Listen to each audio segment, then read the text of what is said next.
stopping by. It's nice of you to stop by in this time of lockdown, and I'm glad you did because I know what you're thinking. You're thinking that, well, you're in that Etsy frame of mind, but you really don't want to have a crafty side hustle. You'd really rather do something with your bike. So I'm here to tell you how to wax your chain, and that's literally not metaphorically. So you have to start off with some basic things. Obviously, you need a bike chain. In this case, I have a very dirty bike chain. You need pliers for squeezing the master link and breaking open your chain. This one's from Park Tool. You need at least one master link. I buy them in a blister pack. Most master links are not reusable. A couple companies, YBN, which is this case, and Whipperman have reusable links, and KMC has a reusable as well as a single-use link. SRAM and Shimano have single-use links. The good thing about all the different links is that 11-speed chains are actually all the same width. As a result, you can pretty much use any master link.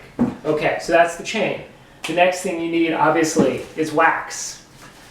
Wax here, I buy it in bricks. This is called Gulf Wax. You can find it at crafty stores or hardware stores or supermarkets. It comes in bricks, and you can also get flakes as well. This is just what I find handy. You need to clean the chain before you, also by the way, you need something to put the wax in. I use a used coffee can, just melt it in the can. So you have that. You also need to clean your chain. So, like some of my other things, you need degreaser. And you can either just degrease the chain and go from there, or you can thoroughly degrease the chain. What I do is actually I prefer this here, which is an ultrasonic cleaner. Bought that used on eBay for about 20 bucks. It's been invaluable. I do like 10 squirts from the bottle and then fill boiling water, turn it on and go. But if you don't go that far, you could use your pig type or your box cleaner that goes on the bike. Though this is great for cleaning the externals of chains, not the internals of chains. That's why the ultrasonic can be better. Or can use what I call the personal agitator, which in this case is a used chocolate milk container, and just put the top on and shake really hard. When it's done, you rinse out the degreaser and the water. You follow it with soapy water. You air dry. Then you can start welting. You can start melting the wax and dropping the chain in. So let's go through all that now. And okay, so now we're going to degrease the chain. So I start with my really dirty chain right here. Drop it into the tub of the ultrasonic cleaner. As you see, I have this nice basket, so I can take it out pretty easily. I take some degreaser and squirt. I usually do 6, 7, 8, 9, 10. I'll go a little farther because it's pretty dirty. 11, 12 squirts. I then take some boiling water because paraffin melts at about 135 degrees Fahrenheit, and I want to get out if there's any old paraffin in it. I want to get out the old paraffin, so I put in enough water to cover the chain. And now I'll turn it on. So there turns out, whoop, that's the speed, but you can also, 280, 380, 480 seconds is the limit on this one. There are also 3 speeds. This is the low speed, medium, high speed. And as you can see, I mean, besides the cool blue light, you can see the dirt coming out. And this will go on for a little while. And we'll come back and check on it at, well, in 8 minutes. Oof, pretty dirty. So, take a look. That chain is still pretty dirty. I'm gonna have to scrub it a little and then I think give it another round. Okay, we got 7 more seconds on the second round. Let's see how it is doing.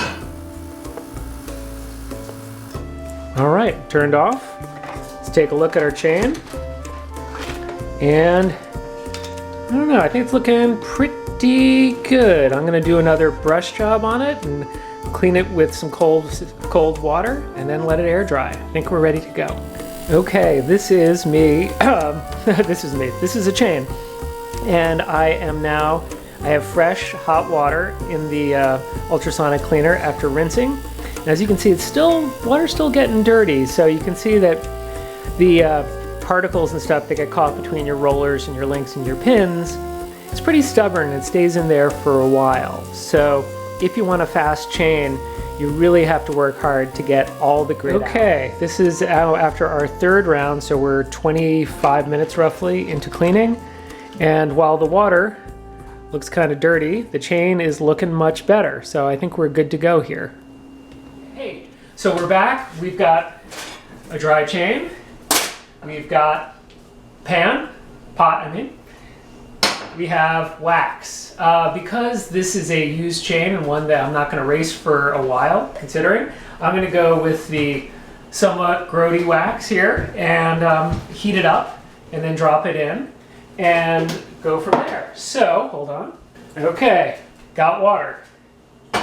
Turn on the stove. Boom. Drop in the wax and pull out my wire here. It's actually a twist tie that I've repurposed, and I put it in here, and while that's heating up, I try to get the chain so that I have both ends hooked on the twist tie before I drop it in. It's 2 minutes or so. I took this time to make some dough because I still have yeast suckers. Have that whipped up quickly, and now the wax is completely melted. In fact, I'm going to take you off the tripod so you can see. I've got the chain hooked up and ready to go, but I should show you the wax first. Okay, looks like this. Not exactly pretty at this moment, but it's very effective. So now, drop the chain in. Ooh. I've actually used this enough that I need a separate tool to make sure it gets completely covered. We're just about there. All right, it's all in. So a thing about the wax is it's unclear exactly how long it should stay in. Really until air bubbles come out, because you want all the wax to get soaked into the pins and the rollers and stay there. I'd say between 5 and 20 minutes, and it should be good, and we'll check in when that's done. Okay, I'm going to turn it off now. It's been 11 minutes, and I'll show you what we got. This is the chain. It's going to drip for a little while, which is fine. You can put it anywhere as long as it's outside the bath. It'll dry on its own, and slowly the bath itself will harden and eventually become solid. So now that we're done, we're basically done. You have to wait till the chain is dry, and at that point it'll be pretty hard. You just flex it enough to get it on your bike, put in the master link, and I'd say in a couple minutes of pedaling, all the loose flakes will come off and you'll be ready to go. I find that a wax chain lasts somewhere between 250 and 600 miles, depending on riding conditions. You're good to go. Thanks a lot for stopping by.